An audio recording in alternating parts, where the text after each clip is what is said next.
The Echoes of Willowdale. Chapter 1. The Welcome Wicker.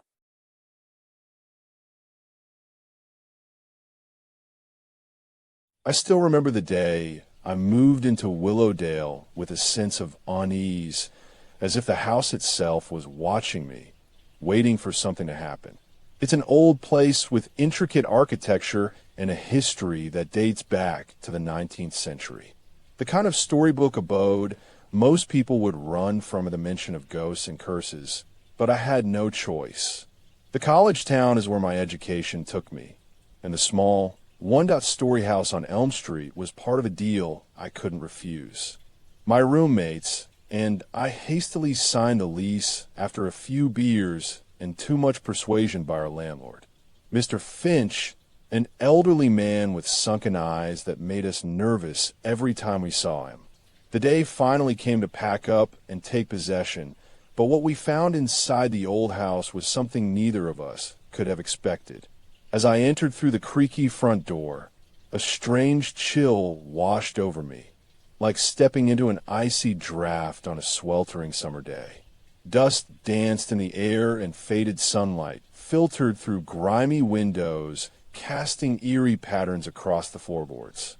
The scent of mildew clung to every corner, but beneath it lay something else, a thick layer of neglect, as if time itself had been holding its breath within these walls since before I was born. My friends, Dave and Emily, carried boxes into what would be our living room while I began unloading the truck filled with my belongings. The first strange occurrence happened when I placed my hands on the front door to push it open. They felt wet and sticky. I looked down.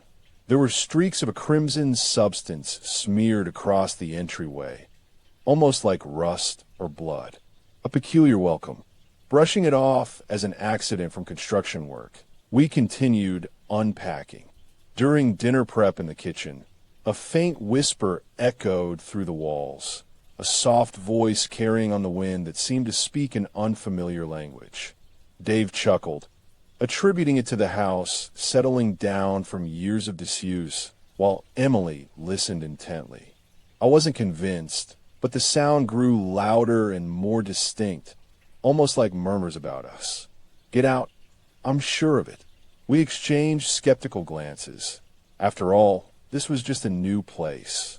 But that night, my attention wandered back to it after hearing another guttural whisper in the dead silence. Find it. Rising from bed, curiosity propelled me towards the dining room door.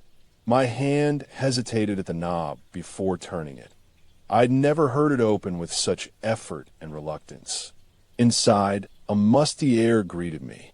The room was empty save for a large wooden table, shrouded in an otherworldly aura, like something had lain upon its surface recently. On it sat two leather-bound journals, old photographs, a single candlestick, and an antique key, all sitting atop faded paper strewn across the wood. As I picked up one journal, pages began to flutter of their own accord, revealing cryptic messages and sketches. The first entry talked about rituals performed under moonlight by the cult, followed by lines that read, "A time will come when you hear the whisper. They have always been here. Soon you'll join them." Days passed, and I found myself drawn back to those journals frequently, each day uncovering new information about the house's dark past. The cult was a secret society of occultists who performed gruesome rituals within these walls. One entry mentioned hidden rooms. Determined to find it, my exploration led me through an old closet in Dave's room. Behind a false panel was a narrow stairway I had yet to notice. The air grew colder with each descending step. In the musty room below, I discovered artifacts, knives, hooded robes hanging from hooks, and more photographs. Men performing sinister practices under the silvery glow of full moons. My eyes widened at an old newspaper clipping detailing their arrest for murder. But what caught my attention was a note slipped between pages. Your death is near, Ethan. I thought I'd stumbled into some sick prank, but the journal entry mentioned a room with that name. Hidden beneath our feet, perhaps. As we settled in and grew accustomed to our new place, oddities became commonplace. Unexplained noises at night, shadows darting around corners, and muffled voices.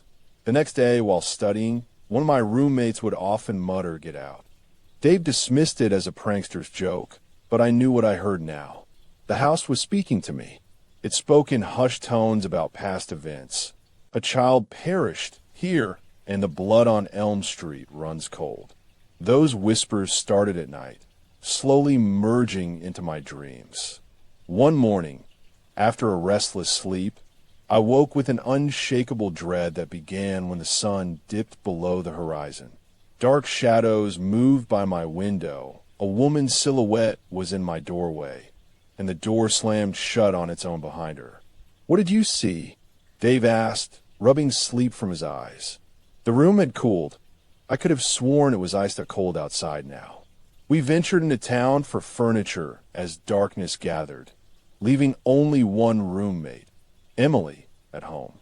She claimed the house shook when she tried to cook dinner. It did. By nightfall, we returned with a hasty dinner of takeout, and the strange bruising began.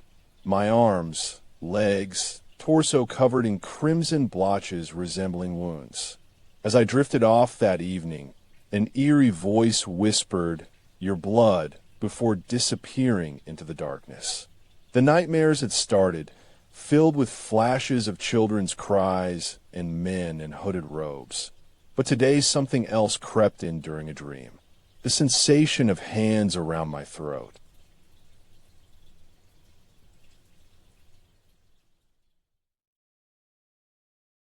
Chapter 2.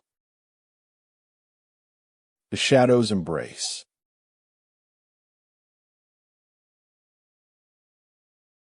Chapter 1. The Echoes of Willowdale.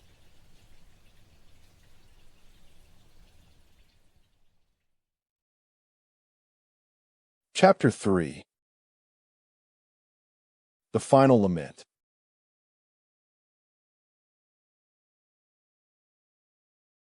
Blood.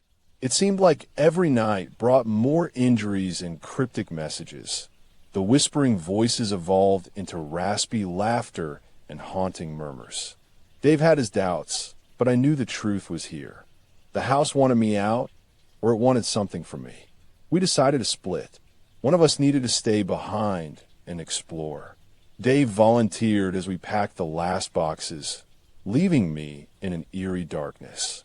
His parting words echoed through Willowdale's empty corridors. "Don't trust Finch." A single flashlight cast a sickly yellow glow as I ventured deeper. Shadows danced against walls, and my heart raced when a figure emerged. It was Emily, crouched over something in the hidden room, face pale with an eerie grin. In one hand, a journal belonging to Mr. Finch, the same landlord who had shown us around. "This is why you should have listened." I lunged, but she vanished before my grasp could meet air. A note on her bed claimed I'd uncover dark secrets if I searched upstairs. The room shook as I climbed. Floorboards groaned like ancient bones breaking free of their rest. The attic was our sanctuary. Stacks of dusty trunks, forgotten heirlooms, and journals. Finch's journal spoke of his ancestors who lived here during the tragedy. Another mentioned something called the Echoes. A trunk yielded a black hood and tattered robes that chilled my spine when I put them on. A gust knocked me off balance. The attic door slammed shut behind me before I could leave. As I descended, shadows encroached. A child's wail drifted from below. Down in the room, Finch spoke with a raspy voice that sent ice down my veins. "You're it now. Your family died here." A hand grabbed my shoulder, and I twisted to meet Emily. Blood oozed from her eyes as she whispered, "Listen." "Run," echoed through Willowdale's corridors. Blood smeared on the walls led me towards a door hidden behind tapestries. Down steep stairs, An underground chamber housed hooded figures, Ethan at their center. They spoke in hushed tones before noticing me. With a burning candlestick, I lunged, only to collide with Finch, who'd been dead for decades.